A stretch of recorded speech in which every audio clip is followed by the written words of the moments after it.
पाकिस्तान की सेना ने एक बार फिर एलओसी पर संघर्ष विराम का उल्लंघन किया है। सीमा पार से एक बार फिर से सीज फायर टूटा है। पाकिस्तानी सैनिकों ने भारतीय चौकियों पर छोटे हथियारों और मोर्टार से फायरिंग की। भारतीय सेना ने भी इस कार्रवाई का मुंह तोड़ जवाब दिया है। गौरतलब है अप्रैल के आखिर में पाकिस्तान से आए आतंकवादियों ने वेस्टर्न वैली में 26 लोगों की हत्या की थी। इसके बाद भारत ने ऑपरेशन सिंदूर और फिर ऑपरेशन महादेव से बदला लिया था।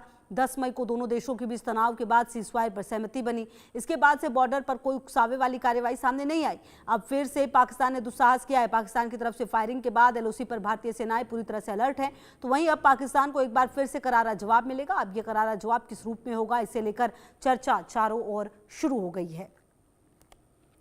तो ये पाकिस्तान है और पाकिस्तान है कि मानता नहीं है।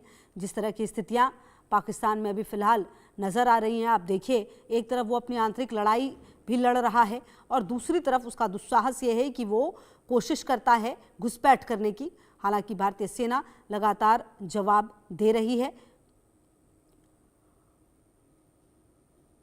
तो आपको बता दें कि जो एलओसी पर स्थिति है उसे कंट्रोल में करने के लिए लगातार भारतीय सेना की यहाँ पर मौजूदगी, और आपको बता दें कि एलओसी पर पाकिस्तान ने सीजफायर तोड़ा है। पाकिस्तानी सेना का दुस्साहस सामने आया है। सीमा पार से एक बार फिर से सीजफायर टूटा है और ये पाकिस्तान की फितरत भी है। पाकिस्तान ने संघर्ष विराम का उल्लंघन किया है। पाकिस्तान की सेना ने एलओसी पर संघर्ष विराम का उल्लंघन किया है। पाकिस्तानी सेना ने भारतीय सेना की चौकियों को निशाना बनाया है।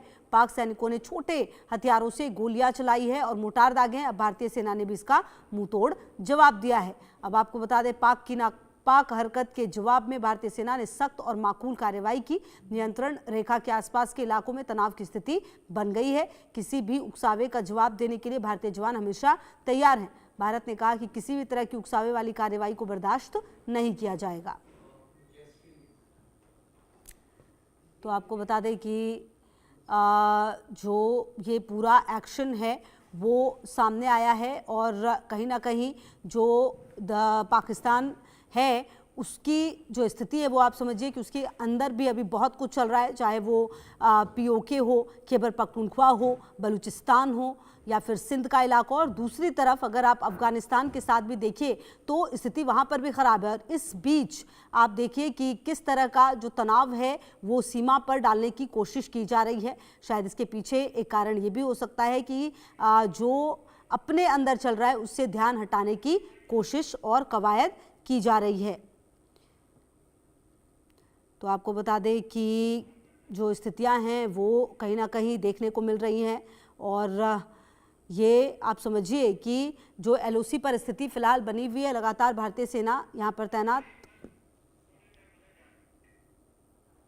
और लगातार कोशिश और कवायद यही हो रही है भारतीय सेना की भी तरफ से कि जो जवाब है वो लगातार दिया जाए, और हमेशा जवाब दिया भी गया है। और शायद यही वजह है कि जो पाकिस्तान है उसकी बौखलाहट लगातार सामने आती है। घुसपैठ की कोशिश जो है वो लगातार की जाती है। हालांकि घुसपैठ की कोशिश हर बार नाकाम हुई है और हर बार भारतीय सेना ने जवाब भी दिया है।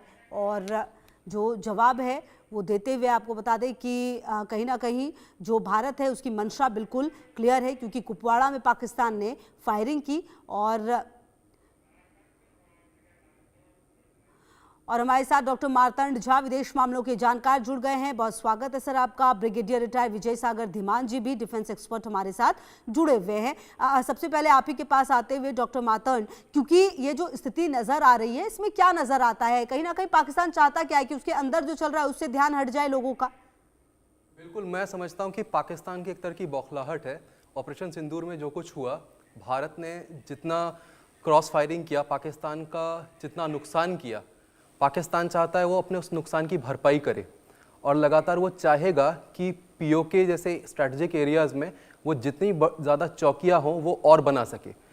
भारत का इसमें मेन जो इसका काम रहेगा कि उन चौकियों को फिर से ध्वस्त करना। वो कभी नहीं चाहेगा कि पाकिस्तान फिर से कुछ ग्राउंड्स को गेन कर जाए। इंटरनेशनल सिक्योरिटी में एक बहुत बड़ा कंपोनेंट है कि जो दुश्मन है आपका उसको आप स्ट्रैटेजिक ग्राउंड गेन ना करने दें। खास करके तब जब आप जानते हैं कि उसकी मंशा सिर्फ आज से नहीं, कई सालों से, जब से पाकिस्तान का जन्म हुआ है तब से ठीक नहीं रहा है। ठीक है, आप रहिए हमारे साथ, और हमारे साथ विजय सागर धीमान जी की भी मौजूदगी लगातार है। अच्छा विजय सागर धीमान जी, जो स्थितियां फिलहाल नजर आ रही हैं एलओसी पर, वो क्या बताती है? क्या ये उकसावे की कार्रवाई पाकिस्तान की तरफ से हो रही है? और अगर ऐसा हो रहा है तो भारत की तरफ से ऑपरेशन 2.0 करते हुए टाइम नहीं लगेगा? इस बात का जिक्र लगातार हमारे सेना प्रमुख की तरफ से, सीडीएस की तरफ से, खुद रक्षा मंत्री की तरफ से भी कहा गया है। शायद फिर भी पाकिस्तान ये बात समझ नहीं रहा क्या? देखिए, जो एलओसी के ऊपर जो हरकत हो रही है उसका एक रीजन है। कारण ये है कि अगर आपने देखा दशहरे के दिन जो हमारे रक्षा मंत्री थे, उन्होंने शस्त्र पूजा का जो आयोजन कराया वो उन्होंने भुज कच्छ में किया। कारण ये था कि ऑपरेशन सिंदूर में भारत ने जो पाकिस्तान को मारा था, वो मारा था पीओजेके से लेकर के नीचे राजस्थान तक, गुजरात का कुछ एरिया जो कच्छ का इलाका था वो छोड़ दिया था। परंतु उसके बाद पाकिस्तान ने समझा कि शायद ये भारत की ये एक कोई कमजोर कड़ी है कच्छ में।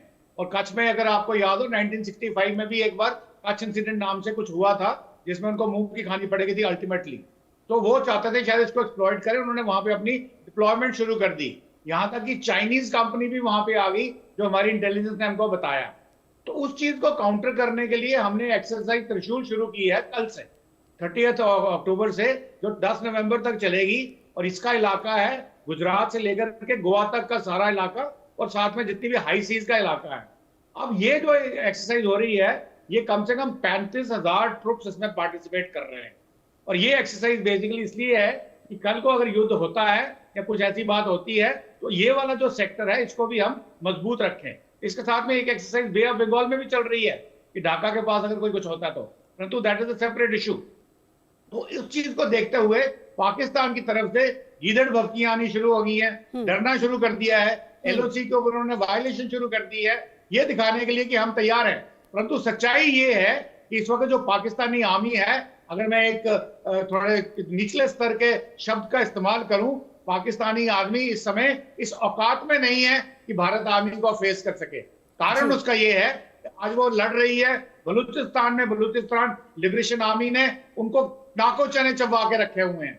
साथ ही में टीटीपी ने खैबर पख्तूनख्वा में उनकी पैंट तक उतरवा के उनके हाथ में दे दी हैं। साथ में गिलगित बल्टिस्तान में लोग सड़कों पे हैं, पीओजेके में लोग सड़कों पे हैं, सिंध के लोग एज इट इज उनसे खुश नहीं है, परंतु उनको रिपोर्ट नहीं किया जाता। तो इस हालत में जो पाकिस्तानी आर्मी की डिप्लॉयमेंट है वो इस वक्त इस हालत में नहीं है कि भारत के साथ मिल सके। और यही बात